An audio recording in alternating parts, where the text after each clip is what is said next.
team, that's it. We've got a job to do. Let's go police the world.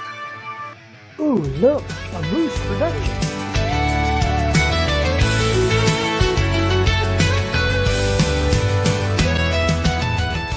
Welcome back to the channel, folks. Hey man, I got some. Okay, so today we're going to talk about something that I don't know why I want to do it this way, but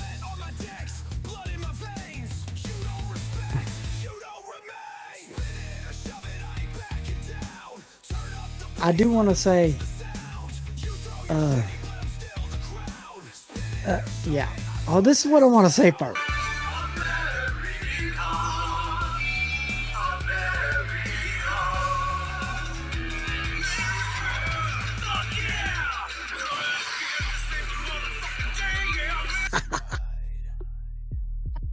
No. We're not doing that. I just thought that would be funny. And then we're gonna say something else later, but you'll all catch on real quick as we get into this topic. Today's topic is, and I haven't shared a sound with you. We might go into cadence. I don't know. I might do a cadence. I don't know yet. Okay, so what we're gonna do is we're gonna go here. Let's go here. So this is what we're going to talk about today. The U.S. Army Rangers. Okay, so I'm going to get in here. We're going to read this because I'm doing an event on Saturday for a retired U.S. Army Ranger. So I wanted to make sure that I actually went in to get knowledge. So the United States Army Rangers, especially the 75th Rangers Regiment, also known as support as 160th Special Operations Aviation Regiment Airborne, also known as the Night Stalkers. How would you like to be called a Night Stalker?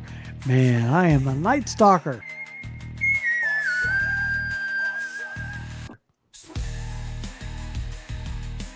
Damn it, Kojak, how'd you get into it? I thought I'd show you that, Kojak and the Night Stalkers, man.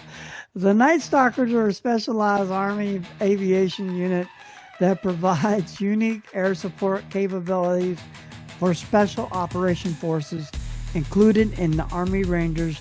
Their missions are often operated at night at high speeds and low altitudes with short notice.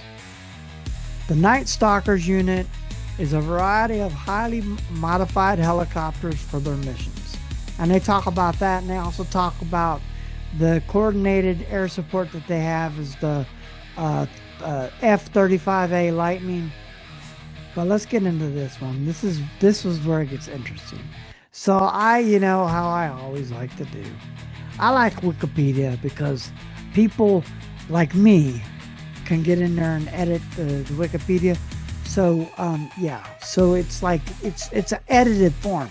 It's an edited form of encyclopedia. So people are putting their knowledge in. You do research on it though to make sure it's right, but really you don't have to.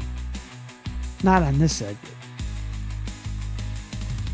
So let's get into the history. Y'all, I just said that over there. It says the Army Rangers history precedes the American... Okay, so let's get it down. So during the American Revolutionary War, Roger served as a loyalist officer in the side of the Crown. And many of his former Rangers served on both sides. One, John Stark, commanded the 1st New Hampshire Regiment, which gained fame in the Battle of Bunker Hill and Bennington. And then Ethan Allen and his Green Mountain Boys in Vermont, which were also designated as Rangers in 1775, and the Continental Congress later formed 8 companies to expected riflemen to fight in the Revolutionary War in 1777. This forces commanded the Daniel Morgan, known as the Corps of Rangers, the Corps of Rangers, Francine Morant's the Swamp Fox, organized another famous Revolutionary War Ranger element known as the Marines Partisans. Perhaps the most famous ranger until the Revolutionary War was Burt Butler's Rangers from upstate New York. Go New York. During 1812, the company United States Rangers were raised amongst the frontier settlers as part of the regular army throughout the war. They patrolled the Ohio and all that other stuff. I'm gonna paraphrase because I don't like talking about this other stuff, because this other stuff is kind of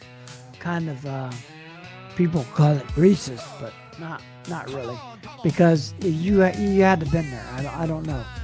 I wasn't there, but I can say that a lot of things happened. The various military rangers, the United States Mounted Rangers, the United States Rangers, the Loudon Rangers, 43rd Rangers, Texas Military Rangers, continued a modern form of the Army Rangers Battalion in World War II. This is what we're going to talk about. So the 1st Ranger Battalion, soon after the United States entered World War II, in 1941, General C. Marshall, Chief of Staff of the United States Army, envisioned the elite unit of 50 men selected. This is the 50 men selected in the 34th Infantry Division to create and lead the new unit. Marshall picked Major William O. Darby, who would serve as General. I'm showing you pictures of these people, so you kind of get in the aid of Belfast and Northern Ireland, where they frustrated a lack of hands-on experience. In 1942, Darby, known as the first modern Rangers, put up the 1st Ranger Battalion. This is the 1st Rangers Battalion. In 1942, the 5th Rangers fought alongside the Canadians, the British Commandos, and the Derby Raid on the coast of occupied France. 3 Rangers were killed, several, and the first American soldier killed in Europe in World War II. Ranger Lieutenant E.V. Lancelot was part of this raid. During the mission, Lancelot took command after the British captain leading the assault was killed. While attempting to reach a machine gun at the top of the cliff in the nest, he was wounded 3 times by enemy fire and then killed. Wow. And then 1942, the 1st Regiment Battalion entered combat for the first time when they landed in Azru in one touch. The first were split into 2 groups in the hopes of assaulting the Viking French batteries and foundations of before the 1st Infantry Division of the Army would land on the beach. The operation was successful. The unit sustained minimal casualties. And on February 11, 1943, the Rangers moved 32 miles to raid an Italian encampment and ascended station, moving at night. The Rangers slipped to within 50 yards of the Italian outpost and began their attack, and it took the battalion only 20 minutes to overtake the garrison and achieve the 75 minutes. 75 Italians were killed and 11 were taken prisoner. Darby, along with 4 other officers, enlisted and awarded a Silver Star Medal of Action. The battalion itself gained the nickname Black Death by the Italians. Oh, man. And this is the time the Italians still held the pass at Diaby Anak, located on the far edge of El Garuda. The Rangers linked up with the engineer element of the 26th Division Regiment, the 1st Infantry Division, to attack the area in preparation of the Battle of El Gutter. The first Rangers ordered were to move overland on a 12-mile to outflank the enemy's position in 8 hours of fighting. The Americans captured the objective of the 1st Rangers, took 200 prisoners. Alright, the creation of the 3rd and 4th Rangers Battalion. With the success of the 1st Rangers Battalion took during the Tassanasi campaign, Darby requested that the Rangers be expected to a full regiment. The required was granted. The 3rd and 4th Rangers battalions were authorized shortly after they were trained and led by a veteran officer of the NCO from the 1st Battalion. After getting the green light to expand, Darby ran into a problem. The Rangers only took volunteers. Darby, known as the best man for the job, not only always a volunteer, sought out men from Aura.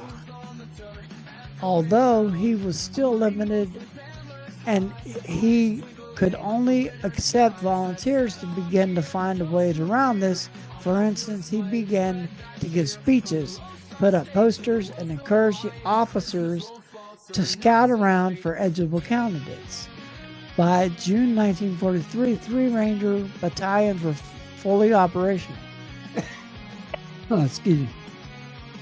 The 1st Rangers were still under Colonel Darby, and the 3rd Rangers under Major Harmon Dammer.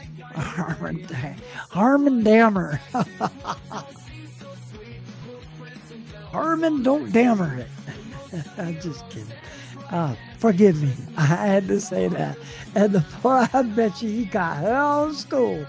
Harmon Darmer. I know it's Herman, but Harmon Darmer sounds better. Herman Dammer. The 4th Raiders used to picture his mom getting mad at him. Commander by Major Roy Murray. You know, she got her name wrong a couple times.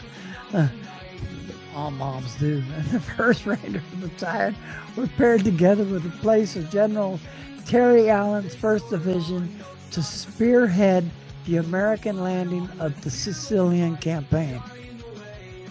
And this is the Sicilian campaign or Sicilian.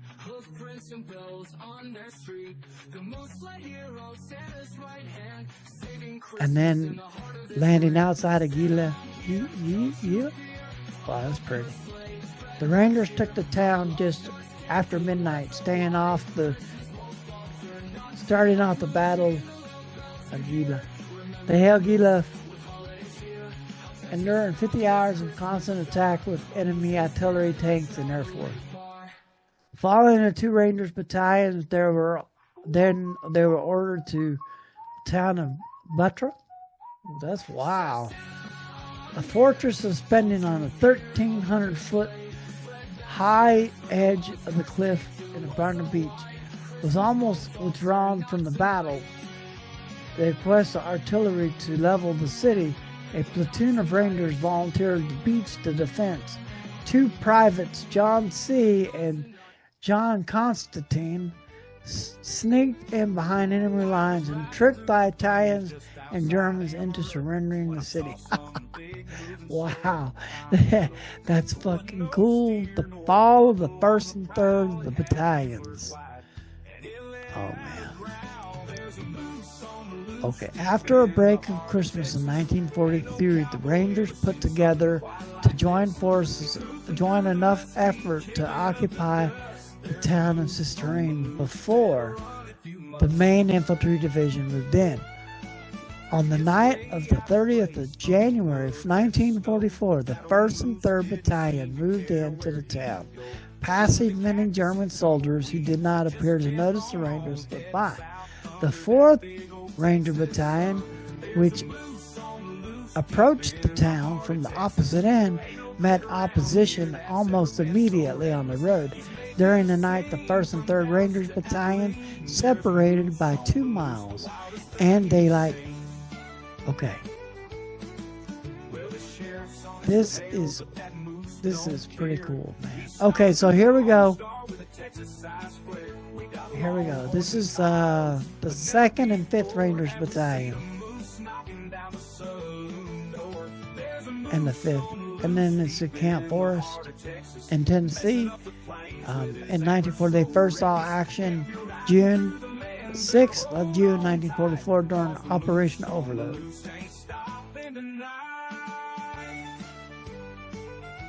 During D-Day, this is it, companies D, E, and F were ordered to take a strategic German outpost at the point of Uhf. Okay. This is insane. This is a 110-foot cliff overlooking the English Channel and the northwest coast of Normandy. This is where we catch up to Private Ryan. So this is the Battle of Private Ryan. So Private Ryan was part of the Air Force, I believe, the Airborne. I don't know. I believe that's correct. Let me find out. Was Private Ryan Airborne? Okay. Yes. In the movie Saving Private Ryan, Private James Francis Ryan is part of the 101 Air Force Division and was dropped into Normandy as a paratrooper on D-Day. He was initially listed as missing after the landing. The movie revolves around Captain Miller's mission to find and retrieve him after the 3 brothers were killed in action. And then it says,